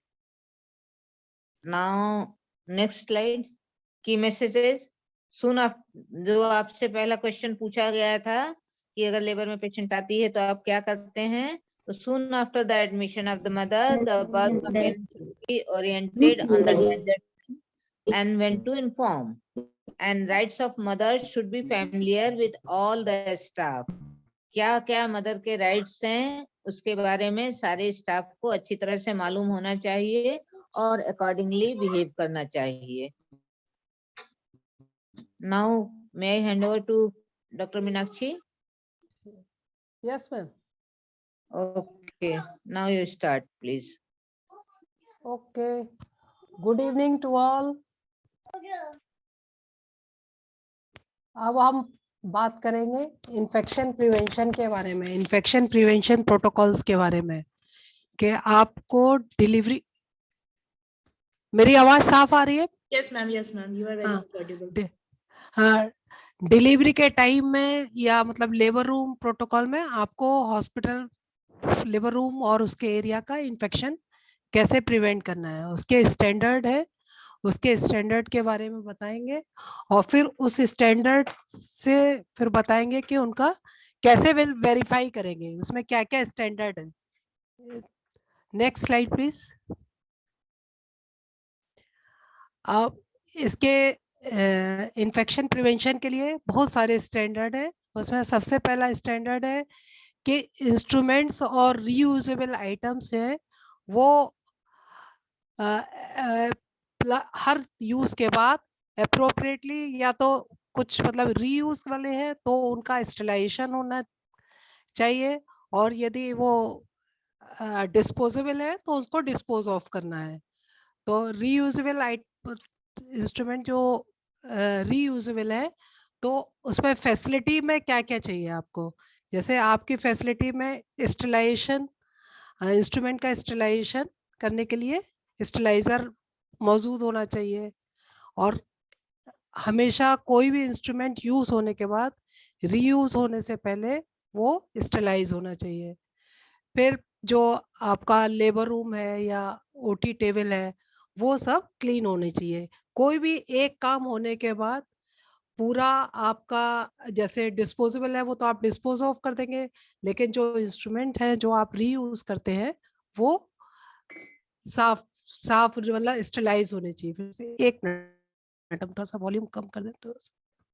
ओके ओके, नेक्स्ट है एक तो इंस्ट्रूमेंट के बारे में हो गया, दूसरा हो गया कि बायोमेडिकल वेस्ट जो निकलता है उसको सेग्रीगेट मतलब अलग अलग करना है और उसको डिस्पोज ऑफ करना है एज जैसे गाइडलाइन के हिसाब से। जैसे कलर आपके, इसके लिए आपको क्या चाहिए, वेरिफिकेशन क्राइटेरिया मतलब आपको क्या स्टैंडर्ड में क्या क्या चाहिए। जैसे आपके लेबर रूम में कलर कोड बैग्स होने चाहिए बायोमेडिकल डिस्पोज ऑफ करने के लिए, तो ये जैसे उसके बारे में हम आगे बताएंगे। जैसे आपके लेबर रूम में रेड येलो और ब्लू बैग्स के साथ डस्टबिन होने चाहिए, तो ये आपको मालूम होना है कि किस किस बैग में क्या क्या फेंकना है। उसके बारे में हम डिटेल में सब स्टैंडर्ड के बारे में बताएंगे एक एक करके। फिर तीसरा है स्टैंडर्ड आपका हाउ टू परफ हैंड हाइजीन के बारे में। आपको कोई भी प्रोसीजर करने से पहले और प्रोसीजर करने के बाद आपको हाथ वॉश करना ही है और स्टेलाइज ग्लव्स पहनने हैं ड्यूरिंग डिलीवरी और कोई भी इंटरनल एग्जामिनेशन करने से पहले। उसके लिए नेक्स्ट स्टैंडर्ड बताते हैं, नेक्स्ट स्लाइड। फिर पीपीई किट के लिए पीपीई क्या होता है, पीपीई किट में आपका आएगा mask, cap, protective I cover, sterile gloves, elbow length gloves की जरूरत होती है इतने लंबे ग्लव्स की डिलीवरी के टाइम में, और डिस्पोजेबल गाउन, यूटिलिटी ग्लव्स और हाउसकीपिंग स्टाफ। ये इसके वेरिफिकेशन मतलब आपको ये चीज की जरूरत है इसको मेंटेन करने के लिए। पीपी इन्फेक्शन कंट्रोल, हेलो आवाज मेरी साफ आ रही है? नहीं Ma'am, yes, ma'am. You are very much audible, ma'am. Okay okay. फिर हेलो, हाँ इन्फेक्शन नेक्स्ट स्टैंडर्ड है इन्फेक्शन कंट्रोल प्रोटोकॉल्स। इन्फेक्शन कैसे कंट्रोल किया जाएगा, तो उसके लिए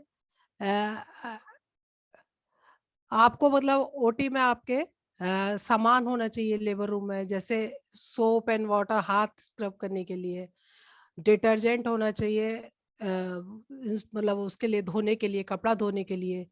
आपको डिकंटामिनेट करने के लिए आपको हाइपोक्लोरिक सॉल्यूशन की जरूरत है, और मॉप करने के लिए स्टैंडर्ड के हिसाब से जो जो सामान की जरूरत है वो आपके ओटी लेबर रूम में कॉम्प्लेक्स में होना चाहिए। माइक्रोबायोलॉजिकल सर्विलेंस में है हाई रिस्क, हाँ मंथली आपके वीकली आपके ओटी लेबर रूम से स्वाब जाना चाहिए कल्चर के लिए, कि यदि आपके ओटी या लेबर रूम कॉम्प्लेक्स में कोई इन्फेक्शन तो नहीं हो रहा है, तो उसके बारे में देखना होगा। और फिर नेक्स्ट है facility prevention of mother to child transmission of HIV। तो इस पे स्टाफ आपके एक प्रोटोकॉल पे हमेशा प्रोटोकॉल से काम करेंगे, हैंड वॉश करेंगे, हैंड हाइजीन का ख्याल करेंगे, पीवी एग्जामिनेशन पहले, स्टेलाइज ग्लव्स पहनेंगे, तो मदर टू बेबी जो ट्रांसमिशन होता है HIV और जो बच्चे में जाता है तो वो प्रिवेंट होगा। ठीक है, HIV है या हेपेटाइटिस इन्फेक्शन है या फिर आपका कोविड इन्फेक्शन है, कोई भी इन्फेक्शन प्रिवेंट मतलब माँ से बच्चे में नहीं जाना चाहिए। Next,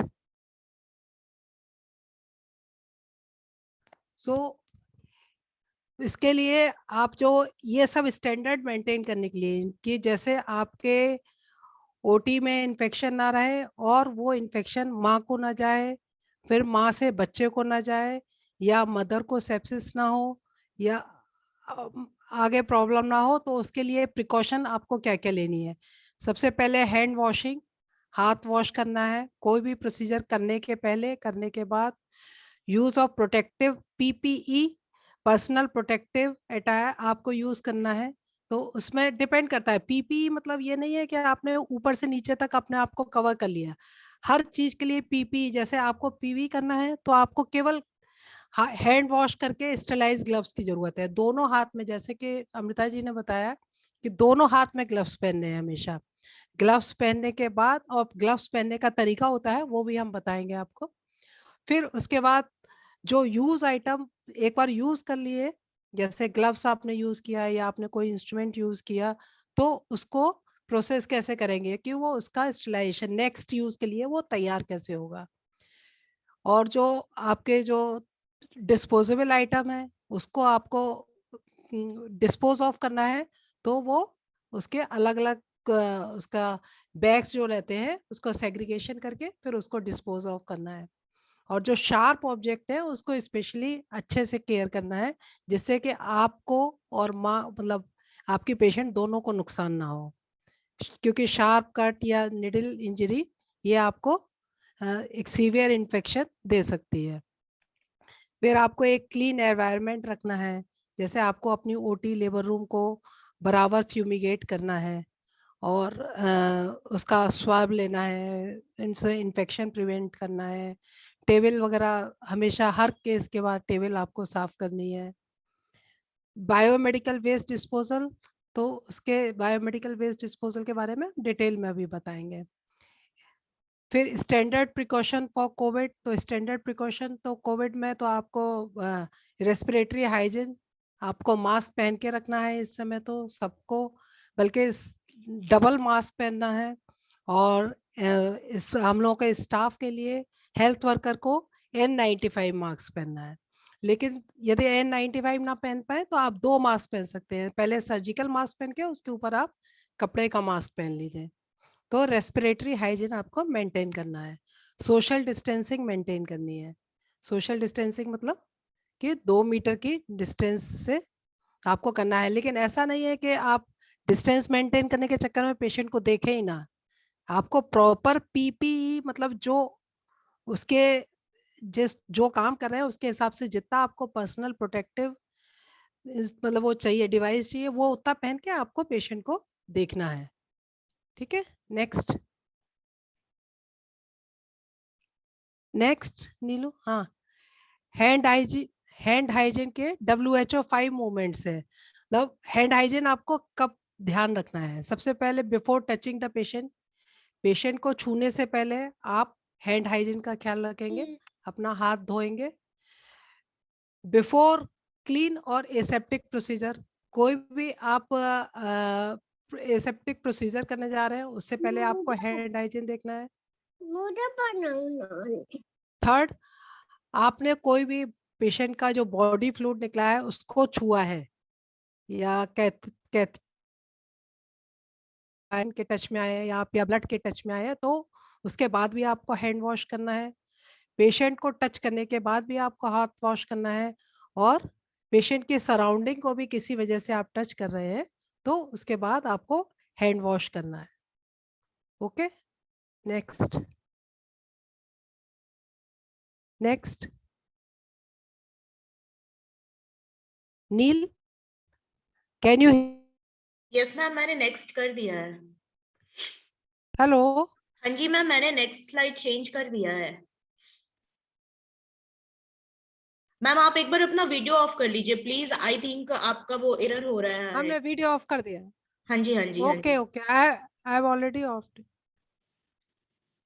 next, hand hygiene. Hand hygiene के हैंड वॉश के बारे में हर टॉक में बात होती है। हैंड हाइजीन, हाथ कैसे वॉश करना है। हाथ को आपको 40 से 60 सेकंड तक वॉश करना है, और 40 और 60 सेकंड्स आप जब घड़ी में देखेंगे वो एक अच्छा टाइम होता है। आप लोग हाथ वॉश करने जाते हैं, जल्दी से 2 हाथ ऐसे घुमाया, ऐसा घुमाया और फिर हाथ वॉश हो गया। हाथ वॉश आपको 40 से 1 मिनट तक हाथ वॉश करना है। हाँ, और उसका प्रोसीजर जो सुमन के, उसमें हाथ को सीधा पहले वॉश करना है, सीधा, उल्टा, फिर आपको मुट्ठी, फिर अंगूठा, उसके बाद नाखून और फिर कलाई। ये आपका सुमन के में आपको हर उसको आप 10-10 सेकंड देंगे तो 60 सेकंड्स लगेगा हाथ वॉश करने में सोप एंड वाटर के। और या तो आप लिक्विड सोप लीजिए तो एक बार में लीजिए, यदि आपने हाथ में वो लिया हुआ है सोप से, मतलब सॉलिड सोप से यूज कर रहे हैं, तो एक बार में हाथ में लेने के बाद उसको रब करने के बाद फिर आपको उसको रख देना है, उसको फिर से दोबारा से नहीं छूना है। ओके। और दूसरा 70% अल्कोहल बेस से हैंड रब करना है, तो उसको भी 20 से 30 सेकंड करना है। सोप एंड वाटर से 40 से 60 सेकंड, और हैंड रब से मतलब सैनिटाइजर से 20 से 30 सेकंड। और यदि हाथ में कुछ आपके लगा हुआ है तो पहले हमेशा सोप एंड वाटर यूज करिए, रनिंग वाटर, और सिंगल यूज टॉवल, टॉवल जो एक बार यूज नहीं है उसी को यूज करें। Next next. ओके, पीपी में क्या होता है? पीपी किट में आपका ये सर्जिकल मास्क हो गया, ये आपका N95 हो गया, ये फेस शील्ड हो गया, ये आई कवरिंग हो गई, ये गाउन है, ये प्लास्टिक एप्रन है जिससे कि आपका बॉडी फ्लूइड वगैरह जाएगा तो वो अंदर नहीं जाएगा, ये इससे पास नहीं होगा। और ग्लव्स है, ये कैप है, और ये आपके शू कवर हो गए। नेक्स्ट।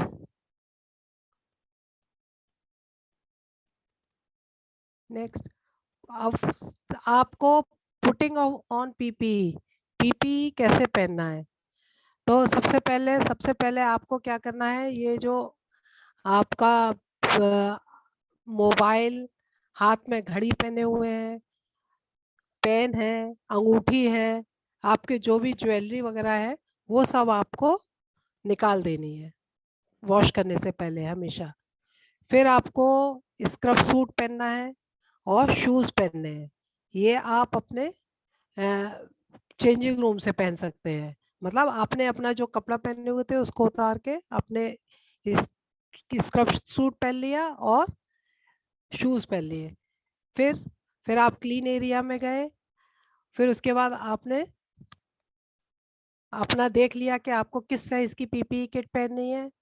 फिर उसका पीपीई किट में फिर वही सबसे पहले हैंड हाइजीन, हैंड वॉश करेंगे सुमन के, सीधा, उल्टा, फिर आपका ये मुट्ठी, नाखून, अंगूठा, और इसके बाद कलाई साफ करेंगे। नेक्स्ट। नील, आपको आवाज आ रही है कि नहीं मेरी साफ? मैम आ हेलो रही है, साफ आ रही है मैम। हेलो। हाँ जी मैम, आवाज साफ आ रही है बहुत आवाज। डिस्टरबेंस हो रहा है हमको। आवाज आ रही है मैम आपकी। Can you hear me? Yes yes absolutely ma'am, I think am I audible to you ma'am? हाँ, यू आर ऑडिबल। मैम अभी ब्रेक हो गया आपका वॉइस, एक्चुअली अभी तक तो आ रहा था, अभी ब्रेक हुआ है। मीनाक्षी मैम। सबसे पहले आप, ओके, यस, हाँ हाँ मैम, एक्चुअली वॉइस ब्रेक हो गया था अभी आपका। कुछ there is some problem with net. हाँ आई थिंक सो मैम, इधर मेरा भी वही हो रहा है। Ma'am please continue ma'am. Okay okay. फिर आपको ग्लव्स, सबसे पहले आपने स्क्रब सूट पहन लिया, शूज पहन लिए, उसके बाद सबसे पहले आपको ग्लव्स पहनना है एक पेयर, फिर आपने डिस्पोजेबल गाउन पहन लिया। फिर इसके ये हम बता रहे हैं कि कोविड से उसके लिए पीपीई किट जो पहन रहे हैं, तो उसके लिए आपको किस ऑर्डर में पहनना है। स्क्रब सूट, जूते पहने हैं, फिर आपको एक पेयर ग्लव्स पहनना है, फिर उसके बाद गाउन पहनना है, फिर उसके बाद मास्क लगाना है। नेक्स्ट, फिर आई, नेक्स्ट नील, नेक्स्ट स्लाइड। हाँ, फिर ये आई शील्ड पहननी है, फिर आई, या तो आप फेस शील्ड पूरी पहन लीजिए या केवल आई कवर पहनिए। आई कवर पहन के भी आप फेस शील्ड पहन सकते हैं।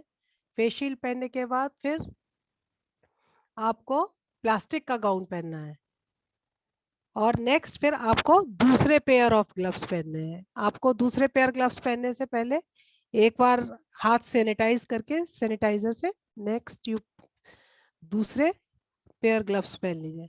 Okay, now you ready, now आप रेडी हैं पूरी पीपीई किट पहन के पेशेंट को देखने के लिए। नेक्स्ट,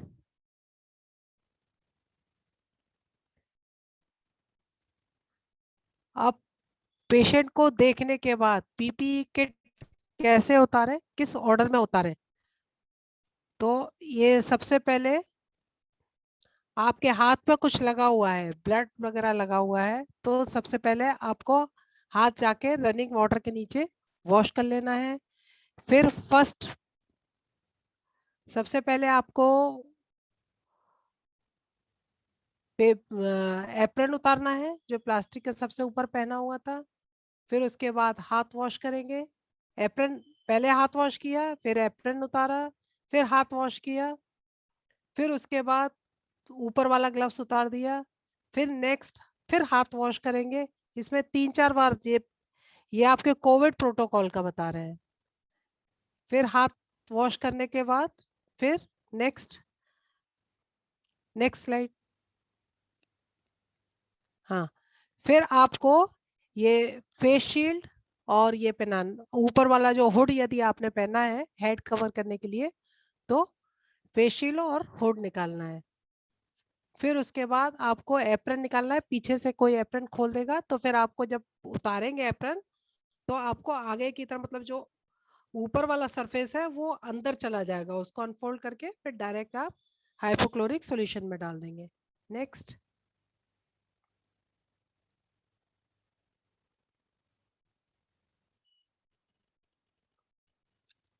अब ये फेस शील्ड तो पहले ही निकल चुकी है, अब ये आई कवर और मास्क लास्ट में निकालेंगे, और फिर उसके बाद लास्ट में आप जो दूसरा पेयर ऑफ ग्लव है वो उसको उतारेंगे। नेक्स्ट,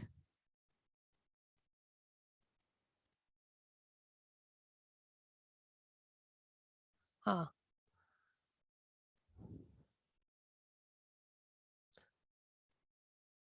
अब ये आपका जो सामान, प्रोसेसिंग ऑफ यूज्ड आइटम कैसे डिसइंफेक्ट करने हैं, डिकंटामिनेट करने हैं, क्लीनिंग करनी है, स्टरलाइजेशन करनी है, स्टोरेज करनी है।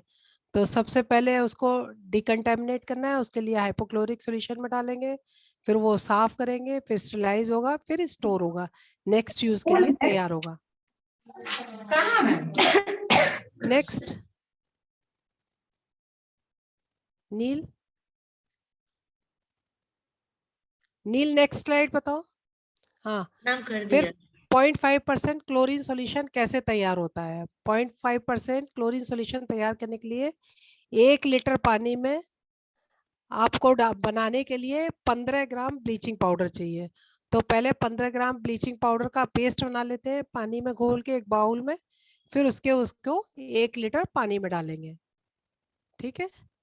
और यदि आपको हाइपोक्लोरिक सॉल्यूशन से बनाना है तो उसके लिए आप देख लीजिए हाइपोक्लोरिक सॉल्यूशन जो आपका मिला है वो कितने % है और आपको कितने % क्लोरीन ज़रूरत है। तो हम लोग जो यूज़ करते हैं 0.5% यूज़ करते हैं। तो जैसे ये वो 3.5% आपका मार्केट से आया है, 0.5% आपको बनाना है, तो 3.5 डिवाइडेड बाई 0.5 आपका 7 हो गया, -1 इक्वल टू इतना पानी मिलाना है। मतलब आपको 3.5% हाइपोक्लोरिक सॉल्यूशन है, 0.5 बनाना है, तो उसमें 6 पार्ट पानी लेंगे और 1 पार्ट आपका हाइपोक्लोरिक सॉल्यूशन हो जाएगा। तब आपका ये 0.5% हाइपोक्लोरिक सॉल्यूशन तैयार हो जाएगा स्टेलाइजेशन के लिए। ओके, और ये आपको हर शिफ्ट में नया बनाना है, उसको 12 घंटे में वो रीयूज नहीं करना है 12 घंटे के बाद। वैसे तो आइडियल 8 घंटे है, 8 से 12 घंटे आप उसको यूज करने के बाद फिर फेंक दे, फिर दोबारा बनाए। ओके, नेक्स्ट नील स्लाइड। हाँ, वेस्ट डिस्पोजल का सबसे वह है सेग्रीगेशन, उसको अलग अलग करना है, मतलब किसको किस में फेंकना है, कैसे फेंकना है। हर हर आइटम जो भी आपका ओटी से निकलता है यूज करने लायक है या रीयूजेबल है या डिस्पोजेबल है, तो आपको उसको सेग्रीगेट, कूड़ा है उसको अलग अलग करके और उसको अलग अलग कलेक्शन लेके और फिर उसको डिस्पोज ऑफ करना है। तो और उसको कैसे कलेक्शन करना है, कैसे स्टोर करना है, कैसे उसको एक जगह से दूसरी जगह पहुंचाना है और फिर उसका अल्टीमेटली कैसे डिस्पोज ऑफ होगा, इसके बारे में अभी हम नेक्स्ट उसमें बताएंगे। नेक्स्ट, अब सबसे पहले बात करेंगे हम सेग्रीगेशन के बारे में। सेग्रीगेशन में हमने बताया था लेबर रूम में आपके पास तीन या 4 तरह के बिन्स हैं, येलो, रेड, ब्लू। येलो में क्या डालेंगे, येलो मतलब पीला मतलब पस और ब्लड, जो भी आपका जो ह्यूमन वेस्ट है, जैसे कोई भी ब्लड से सना हुआ है, जैसे आपका डिलीवरी हुई तो प्लेसेंटा है, या पैड है जो ब्लड से सोक्ड है, या कोई भी ब्लड से सॉइल्ड जो भी डिस्पोजेबल है, और उसको आपको सबको येलो में फेंकना है। और दूसरा रेड में आपको कंटेमिनेटेड, मतलब जो आपकी बॉडी किसी की बॉडी से टच होने के बाद निकलता है, जैसे सामान, जैसे कैथेटर है, यूरो बैग है, राइस ट्यूब है, यूरिन बैग है, सिरिंजेस है और ग्लव्स है, ये आपको सब रेड में फेंकनी है। और ब्लू में जो आपके ग्लास वेयर वेस्ट है, जैसे this some problem. Ma'am, hello. हाँ, can you hear me? Yes, ma'am, I can hear you. I think there is some connectivity issues from my end also. And Narmada ji please आप mute रहिए ना, हम आपको mute कर रहे हैं, आप अनम्यूट हो जा रहे थे बीच बीच में, ठीक है। आपको अगर कोई सवाल है तब आप अनम्यूट होके पूछिएगा या फिर चैट बॉक्स में डाल दीजिए, ठीक है ना। Ma'am please continue, thank you. Okay, तो आपके पास ब्लू में आपको जैसे मेडिकल, जैसे सिरिंज है, उसमें कांच के जो भी आइटम है या सिरिंज है या उसके वाइट, आपको ब्लू और वाइट दो रहता है।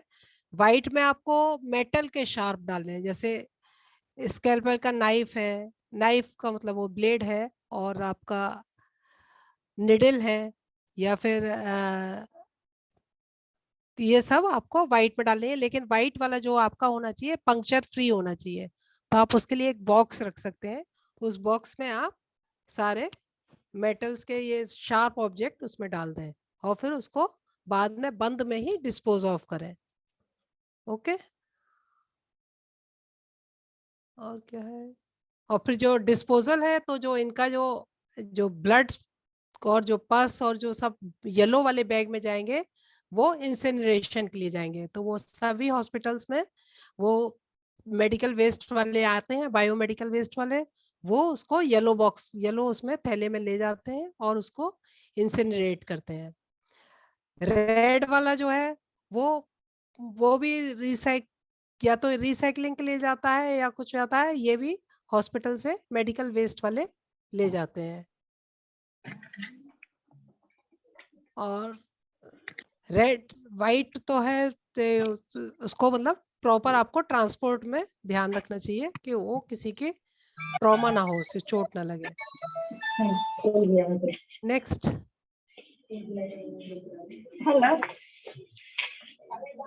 सेग्रीगेशन के लिए आपको दिखाया ये ब्लू, रेड, येलो। तो आपको जब, ऐसा नहीं है कि पहले कूड़ा एक में डाल दीजिए सब फिर उसको अलग अलग डालिए। आपको जब वेस्ट सब बनता है या वेस्ट जब भी, जैसे आपने डिलीवरी कराई, तो आपको बायोमेडिकल वेस्ट सब इसमें डालना है। रेड वाले में जो बॉडी से छुए, कैथेटर और ये सब, कैथेटर है, यूरोबैग है, राइस ट्यूब है, ग्लव्स है, सब रेड में डालने हैं। ब्लू में आपको सिरिंजेस है, मेडिकल कुछ दवाइयाँ जो है वो सब रेड में डालने हैं, वो ब्लू में डालने हैं। ओके। और शार्प ऑब्जेक्ट वाइट में आपको डालने होंगे, वाइट जो पंक्चर प्रूफ होना चाहिए। ओके। नेक्स्ट,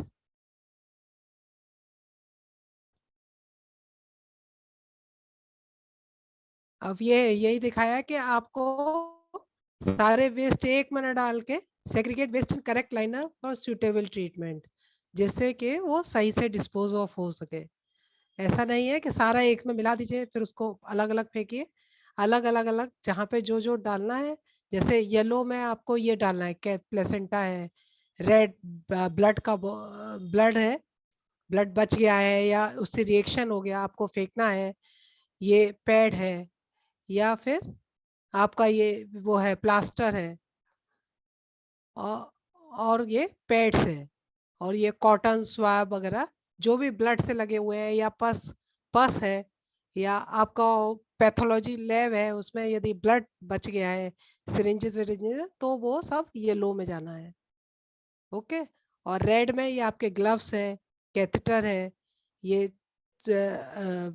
बॉटल है, उसकी आईवी लाइन है, सिरिंज है। इसमें जो निडल है वो इसमें नहीं जाएगी, निडल आपकी ब्लू में जाएगी। नेक्स्ट,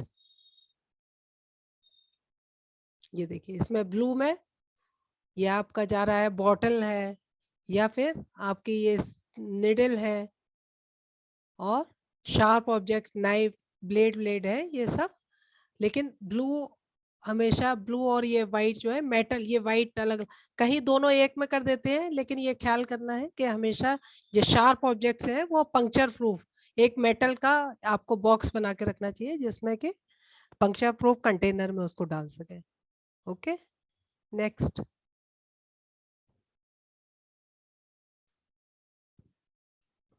ये तो आपका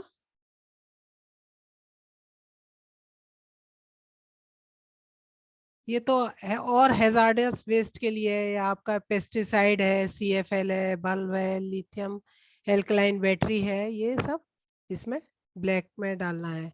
लेकिन जो आपको हाउस वेस्ट, जैसे पेशेंट एडमिटेड है तो वो लोग खाना खाती हैं, ये करती हैं, किचन का निकलता है, वो आपको सब बायोडिग्रेडेबल वेस्ट में डालना है।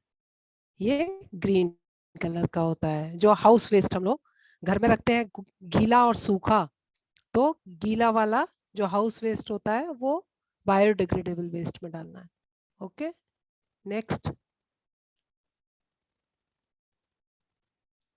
ये कलेक्शन ऑफ स्टोरेज दिखाया है। ये देखिए ये गलत तरीका है कि सब, देखिए ये सब आप एक ही में भर दिए और ये उसमें से स्पिल कर रहा है बाहर, और कोई निकला उधर से, किसी के पैर में चोट लग गई और ये लेके जा रहा है, या यही लेके जा रहा है पूरा, तो ट्रांसपोर्ट। और दूसरा तरीका है, ये देखिए ये अपना ब्लू, रेड, येलो में अलग अलग सेग्रीगेट किए हुए हैं और अपना अलग अलग वेस्ट ले जा रहे हैं।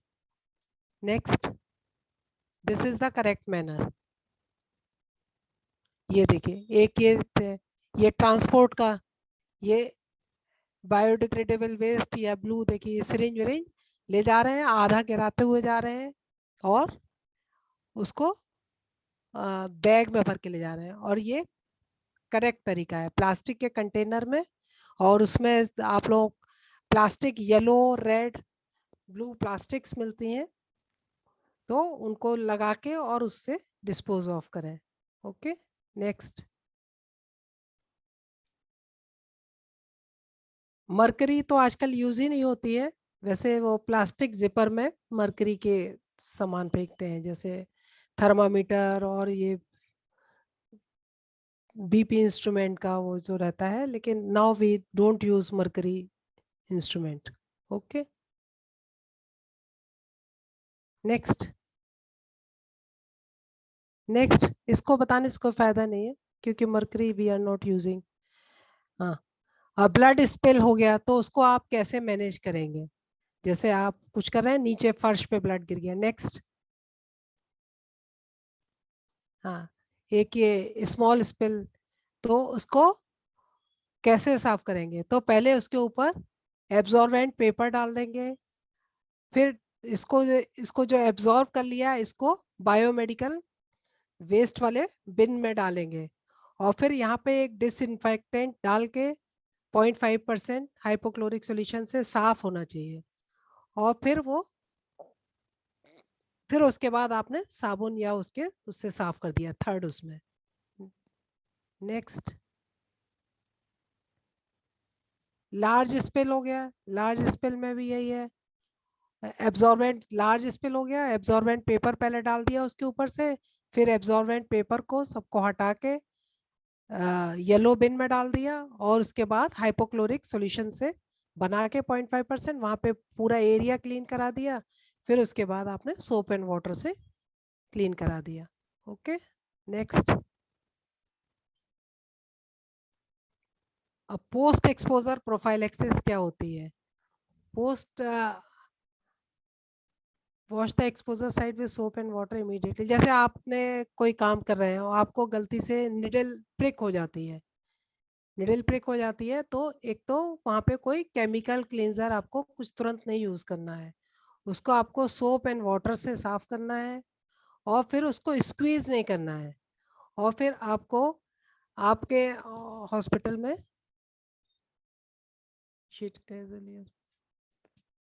आपके हॉस्पिटल में आपके कंसल्टेंट को इन्फॉर्म करना है, और यदि वो HIV ट्रांसमिशन वगैरह कुछ खतरा है या पेशेंट HIV पॉजिटिव है, तो आपको 72 आवर्स के अंदर उसका ट्रीटमेंट शुरू हो जाना चाहिए। ठीक है, तो कभी भी प्रिक हो जाए तो उसको छिपाना नहीं है, अपने कंसल्टेंट को बताना है। बहुत सारे केसेस है, एक तो हर पेशेंट को आपको मान के चलना है इट में भी हेपेटाइटिस पॉजिटिव और HIV पॉजिटिव, तो यूनिवर्सल प्रिकॉशन आपको सब पेशेंट में लेनी है। Okay, next.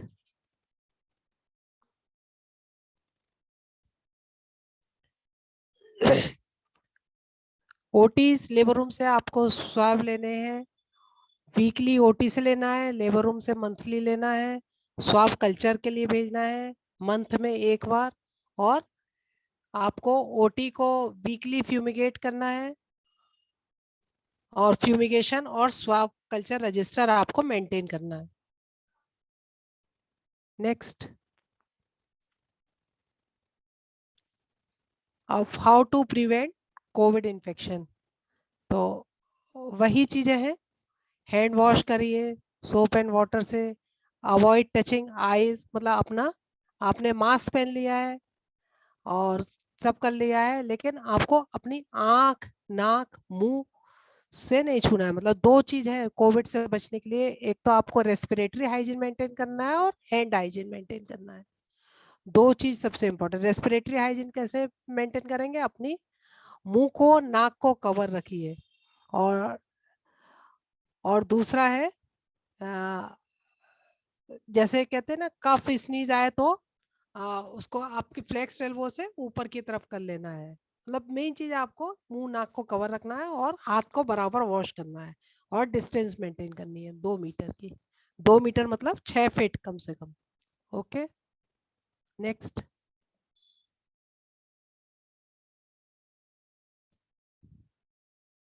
अब की मैसेजेस मतलब क्या, इतने टॉक पे हम क्या क्या आपको बताना चाह रहे थे, जो इम्पोर्टेंट चीजें हैं। हर फैसिलिटी को 4 बिन्स होने चाहिए हर रूम में, रेड, येलो, ब्लू और वाइट। दूसरा, करेक्ट मेथड हाइपोक्लोरिक सॉल्यूशन बनाने का, 0.5% क्लोरीन सॉल्यूशन बनाने का तरीका सही से आना चाहिए। ओटी और लेबर रूम को बराबर फ्यूमिगेट करना है इन्फेक्शन से बचने के लिए। मतलब ये सब चीजें हैं इन्फेक्शन से बचने के लिए हमको क्या क्या प्रिकॉशन लेनी है। स्वाब कल्चर को एवरी मंथ लेना है ओटी से, और सोशल डिस्टेंसिंग मेंटेन करनी है, हाथ वॉश करना है, मास्क पहनना है, और पेशेंट को मास्क, और जो अटेंडेंट भी आते हैं उनको भी मास्क पहन के ही आना है, और कम से कम अटेंडेंट को अलाउ करना है। OT, labour room, private ward, कहीं भी आपको कम अटेंडेंट रहे उनको मास्क पहना के रखिए, उनसे डिस्टेंस मेंटेन करिए, उनको टाइम टू टाइम बताते रहिए कोविड इसका कोई वैक्सीन लगी है और वैक्सीनेशन सब लोग कराएं और डिस्टेंस मेंटेन करें। और उसको, ये बहुत कंटेजियस है, इसका इन्फेक्शन बहुत जल्दी स्प्रेड होता है। बच्चे को, माँ को, बच्चा और माँ दोनों ही जब डिलीवरी होती है तो बहुत प्रोन होते हैं इन्फेक्शन के लिए, तो उनको इन्फेक्शन से बचाना है कैसे भी। Okay, next. I think it's yes all ma'am. Done. हाँ हाँ हाँ, थैंक यू सो पता मच नहीं, मैम। पता नहीं सुन पाए कि नहीं सुन पाए सब हाँ लोग, बड़ा मैम, सब सुने तो है। वो मैंने क्या किया था ना, एक्चुअली वो अनम्यूट वाला ऑप्शन ऑफ कर दिया था, क्योंकि बीच बीच में सबको ही अनम्यूट हो जाते हैं ऑटोमेटिक, और इस वजह से मैंने वो चेंज कर दिया था। तो आप लोगों को समझ में आया होगा मेरे ख्याल से सारा कुछ कुछ। पूछना हो तो पूछ सकते हैं, हाँ, कुछ पूछना है तो अभी पूछ सकते हैं या चैट बॉक्स में लिख सकते हैं। जो नहीं साथ, समझ में आया। हाँ, हाँ जी, और साथ ही साथ हम आपको चैट बॉक्स, सब लोग देखिएगा, एक हम लिंक भेज रहे हैं, ठीक है। ये हमने ये लिंक भेज दिया। ये लिंक फीडबैक लिंक है कि आपको सेशन कैसा लगा। ठीक है, लिंक को क्लिक करिएगा तो एक फॉर्म जैसा आएगा, उसमें लिखना है, आपको बताना है कैसा लगा आपको ये सेशन आज का। ठीक है, तो वो लिंक मैंने आप लोगों को भेज दिया है चैट बॉक्स में। व्हाट्सएप में भी है, जो हम लोग का लिंक है ना, उसके नीचे में फीडबैक लिंक करके होगा। तो वो लिंक में आप फीडबैक दीजिएगा आज का सेशन आपको कैसा लगा। तो ये क्लियर हुआ आज का सेशन, होप, आई होप सबको ठीक है। इन्फेक्शन वाला एक्चुअली टॉपिक काफी बड़ा है, वो हाँ बहुत जी। लेंथी हो जाता है। अगर किसी को समझ में नहीं आया है तो आप लोग ना, हमारा ग्रुप है ना, व्हाट्सएप ग्रुप है बैच एक्स का, उसमें आप लोग मैडम, सवाल पूछ सकते हैं। मैडम कुछ कहना चाहेंगे? Madam Kiran Srivastava please. Kiran ma'am, आपको कुछ बोला है मैम, प्लीज। अनम्यूट का ऑप्शन अनम्यूट ऑन कर है। लीजिए मैडम, अपने आप को अनम्यूट कर लीजिए। मैडम कुछ बोल रही है, सुनाई नहीं दे रहा है। मैडम प्लीज अनम्यूट योरसेल्फ, आप म्यूट हैं। मैडम को अनम्यूट करा दो। हाँ हाँ मैम, हम रिक्वेस्ट आपको भेज रहे हैं अनम्यूट होने का। मैं ये कर हाँ, दिया। ओके, हाँ, नाउ हो यू गया। Can hear you. मैं ये कहना चाह रही हूँ कि आप लोग अच्छी तरह से इसको समझिए। ऐसा चांस बार बार नहीं मिलेगा आप लोगों को, इतना पढ़ने का और समझने का। जितनी अच्छी तरह से, जितने एक्सपर्ट डॉक्टर्स आप लोगों को बता रहे हैं, सब लोग अपने अपने एक्सपीरियंस के हिसाब से आप लोगों को अच्छे से अच्छा अब चीज बता रहे देखिए, हैं। याद नहीं करना है, उसको फॉलो करना है। जितना आप फॉलो करेंगे उतना फॉलो आपको सब करने चीज के लिए आएगा। ही हाँ, फॉलो और करने के लिए, वो याद करने वाली कोई चीज नहीं है। बस आप समझ लीजिए हमको ये करना है, और प्रैक्टिस में अपने लाइए, अपने प्रैक्टिस में प्रैक्टिस में लाइए। लाइए। आपको कुछ नहीं समझ में आती है तो अपने कंसल्टेंट, अपने डॉक्टर से फिर डिस्कस करिए, और उसको फिर और सुधारिए। जो चीज, मैक्सिमम चीजें सबके हॉस्पिटल में हो रही होंगी, हम उम्मीद करते हैं, लेकिन यदि कुछ थोड़ा 19-20 है तो आप डिस्कस करिए कि ऐसा बताया गया और हम लोग ऐसे कर रहे हैं मैडम, ऐसे ही करना है कि उसको कुछ चेंज करना है।